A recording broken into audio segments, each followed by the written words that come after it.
శ్రీరామ శ్రీమాత్రే నమః. ప్రేక్షక భాషలకు కూడా నా హృదయపూర్వకమైనటువంటి శుభాభినందనాలు. నా పేరు ఇప్పిరి నరసింహశర్మ. గతంలో మీకు కొన్ని వీడియోల ద్వారా మీకు నేను సుపరిచితుండే. అయితే మనిషి ఆశాదేవి, గతించిన కాలానికి నిరుత్సాహం, వర్తమాన కాలంలో కొన్ని రకాల భయాలు, భవిష్యత్ కాలంపై ఆశ, ఈ మూడు కూడా ప్రతి ఒక్క మనిషికి సహజం. అయితే ఇప్పుడు వస్తున్నటువంటి రేపు విశ్వావసనామ సంవత్సరంలో మన తాలూకా జీవన విధానం ఎలా ఉంటుంది, కొన్ని మార్పులు వస్తాయా లేదా, ఎంతకంటే మంచి జీవితాన్ని మనం అనుభవించగలుగుతామా లేదా అని అందరూ కూడా ఎదురు చూస్తూ ఉన్నారు.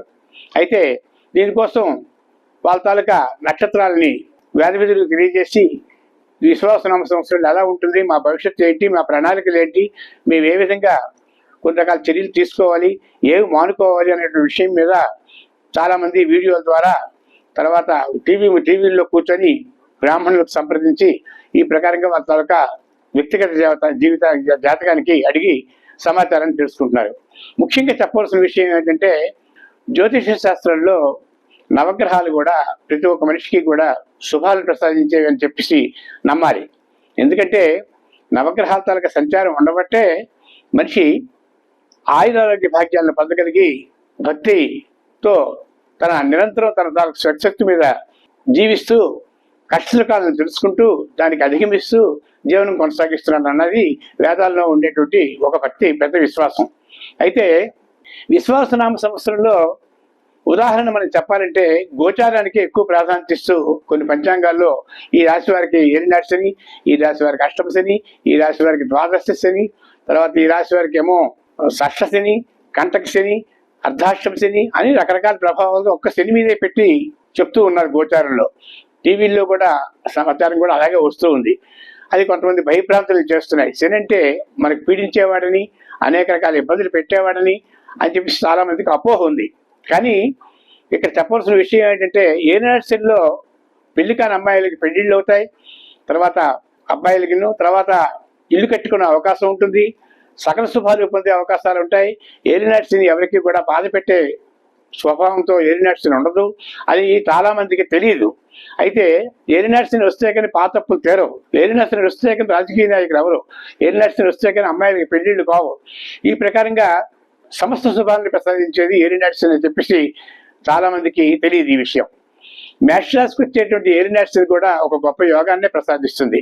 అయితే ఇక్కడ చూసుకోవాల్సిన విషయం ఏంటంటే, ప్రతి రాశి మీద కూడా మూడు తాలూకా గ్రహాల తాలూకా ప్రభావం ప్రతి రాశి మీద ఉంటుంది. అశ్విని, భరణి, కృత్తిక ఈ ప్రకారంగా 3 నక్షత్రాలు మేషరాశి మీద ఉంటుంది. కేతువు, శుక్రుడు, రవి ఈ ప్రభావం మేషరాశి మీద ఎక్కువగా బలంగా ఉంటుంది. ఆ 3 బాగుండాలి. వృషభ రాశికి రవి, వృషర, రోహిణి, చంద్రుడు, కుజుడు ఈ 3 నక్షత్రాలు కూడా వృషభ రాశి మీద ఉంటాయి. ఈ ప్రకారంగా మొత్తం నవగ్రహాల తాలూకా ప్రభావం 3 నక్షత్రాలకి 3 గ్రహాలు చొప్పున అన్ని రాశుల మీద వాటి తాలూకా ప్రభావాలు ఉంటాయి. అయితే ఆ తాలూకా గ్రహాలు ఉదాహరణకి అశ్విని నక్షత్రం కేతు మహాదశతో ప్రారంభమవుతుంది, భరణి నక్షత్రం శుక్ర మహాదశతో ప్రారంభమవుతుంది, కృత్తికా నక్షత్రం రవి మహాదశతో ప్రారంభమవుతుంది. ఇలాగా నవగ్రహాల తాలూకా ప్రభావాలు మళ్ళీ ఆయా నక్షత్రాల మీద ఆయా గ్రహాల తాలూకా సంచారం ఉంటుంది. ఆ సంచారం లగ్నాత్తు ఎక్కడున్నాయి, వాటి తాలూకా దశలు ఏంటి, వాటి తాలూకా అంతర్దశలు ఎప్పుడు వస్తాయి, ఆ అంతర్దశ ఎన్నాళ్ళు ఉంటాయి అన్నది మనం డీప్గా వెళ్తే, మన లోతులోకి వెళ్తే ఆ విషయాలన్నీ మనకు అర్థమవుతాయి. అంతేకాని గోచారంలో చంద్ర సంచారం ద్వారా వచ్చేటువంటి ఈ తాలూకా ప్రభావాలు మన మీద ఎక్కువగా బాధ పెడతాయని, లేకపోతే ఇబ్బంది పెడతాయని, లేకపోతే శుభాలు ప్రసాదిస్తాయని కూడా అపోహ పెట్టుకోవడం కానీ ఇవన్నీ కూడా జరగదు. కాబట్టి గోచారానికి అంత ప్రాధాన్యత ఉండదు. ఇకపోతే లగ్నాత్తు తెలియాలంటే వాళ్ళ తాలూకా డేటు, టైము తప్పనిసరిగా మనకి అవసరం ఉంటుంది. అప్పుడు దాని తాలూకా జాతకం అనేది మనం వేయగలుగుతాం. వేసినప్పుడు ఆ వ్యక్తికి ఎన్నాళ్ళలోగా ఏ దశ వస్తున్నది, ఆ దశానాథుడు ఎక్కడున్నాడు, దానికి పాపాలు గలవా శుభాలు గలవా, గురుదృష్టి ఉందా లేదా, ఆ దశ ఎన్నాళ్ళు ఉంటుంది, ఆ దశలో వాళ్ళు చేయవలసిన పనులు ఏంటి, ఇవన్నీ కూడా జాతక చక్రంలో గ్రహచారం ద్వారా తెలుస్తాయి. తర్వాత వచ్చే అప్పుడు కొంచెం ఆ ప్రభావాలు మనిషికి చాలా కాలం ఉంటాయి. ఉదాహరణకి రవి మహాదశ 6 సంవత్సరాలు, చంద్ర మహాదశ 10 సంవత్సరాలు, కుజ మహాదశ 7 సంవత్సరాలు, తర్వాత శశి కుజ రాహు మహాదశ 18 సంవత్సరాలు. ఈ ప్రకారంగా చాలా కాలంగా సంవత్సరాలు ఉంటాయి. వాటి ప్రభావాలు జాతక చక్రం మీద ఉంటాయి. అది నవాంశ చక్రం, రాశి చక్రాన్ని గమనించి అప్పుడు ఉండేటువంటి దశలు, అంతర్దశ ప్రభావాల ద్వారా వాళ్ళకి శుభాలు ఎంతవరకు ఉంటుంది అన్నది మాత్రం తెలుసుకున్న తర్వాత అది కరెక్ట్ అయినటువంటి విషయం. ఆ విషయానికి ఎవరు వెళ్లకుండా డే టు టైం ఇవ్వగలిగినప్పుడు ఆ దశలు అంతర్దశలు జాతక చక్రం వేసిన వాళ్ళు వేసిన తర్వాత ఆ దశా ప్రభావాలు మాత్రమే ప్రతి సంవత్సరం ప్రతి ఒక్క వ్యక్తికి ఉపయోగపడతాయి.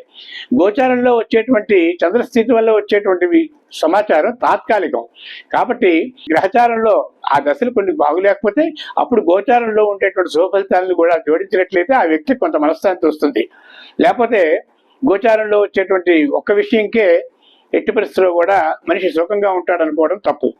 ఉదాహరణకి కర్కాటక రాశి వారికి ఈ సంవత్సరం చాలా బాగుంటుంది, ఇంతకుముందు చాలా కష్టాలు పడ్డారని, ఇప్పుడు వాళ్ళకి మంచి రోజులు వస్తున్నాయని, అష్టమంలో శని ఉన్నాడు, తర్వాత 9వ స్థానంలో రాహు ఉన్నాడు అని చెప్పేసి కర్కాటక రాశికి చాలా ఇబ్బందులు ఉన్నాయి, ఇది చాలా ఇబ్బందులు ఉన్నాయి, ఆ శని తొలగిపోతున్నాడు, రాహు మారిపోతున్నాడు, గురుడు మారిపోతున్నాడు. ఈ ప్రకారంగా కూడా మార్పుల చేత కర్కాటక రాశి వారికి చాలా బాగుంటుంది అనుకోవడం చాలా మంది అనుకుంటున్నారు. కానీ ఇక్కడ వివరణ ఏంటంటే అష్టమంలో శని ఉన్నప్పుడు మేన మీదకి వెళ్ళినప్పుడు 9వ స్థానానికి వెళ్తాడు కర్కాటక రాశికి, అది నవమశని గురుంతరక క్షేత్రంలోకి వెళ్తాడు. తర్వాత అక్కడి నుంచి అక్కడ ఉండేటువంటి రాహు మళ్ళీ అష్టమంలోకి వస్తాడు. శనివత్ రాహు కుజవత్ కేతు మళ్ళీ అష్టమ శని ఉన్నట్టే లెక్క కర్కాటక రాశికి. కాబట్టి అష్టమ రాహు కూడా మంచిది కాదు. ఏదో కొన్ని రకాలుగా శుభయోగాలు ప్రసాదించినప్పటికీ కూడా కొంతకాల ఇబ్బందులు కూడా అష్టమ రాహు వల్ల కలిగే అవకాశాలు ఉంటాయి. అలాగే 9వ స్థానంలో శని కూడా కొంతకాల ఇబ్బందులు కలిగేటప్పుడు కూడా కొంతకాల శుభాలు చేసే అవకాశాలు ఉంటాయి. ఇకపోతే గురుంతరక సంచారం కూడా అంతగా బాగులేదు కనుక ఆ ప్రకారంగా గురుంతరక ప్రభావం కూడా కలిసి రాక గురు దృష్టి పడాలి. గురు దృష్టి పడేటువంటి వాతావరణంలో ఈ 2 రాశులు ఉండవు కాబట్టి గురుంతరక ప్రభావం కూడా కొంతవరకు అవసరం వస్తుంది. ఇలా లెక్కేసుకుంటే ఆ కర్కాటక రాశికి ఇంకా మధ్యమంగానే ఉంటుందని మాత్రం చెప్పుకోవచ్చు.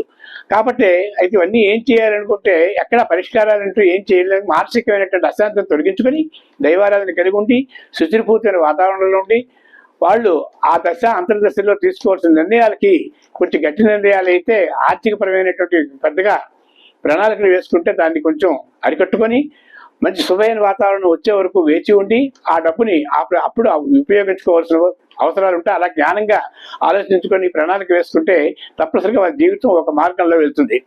లేదు అంటే అనాలోచిత వ్యవహారంగా చేసినట్లయితే కొన్ని రకాల ఇబ్బందులకు మాత్రం గురి అయ్యే అవకాశాలు ఏ రాశి వారికే ఉంటాయి.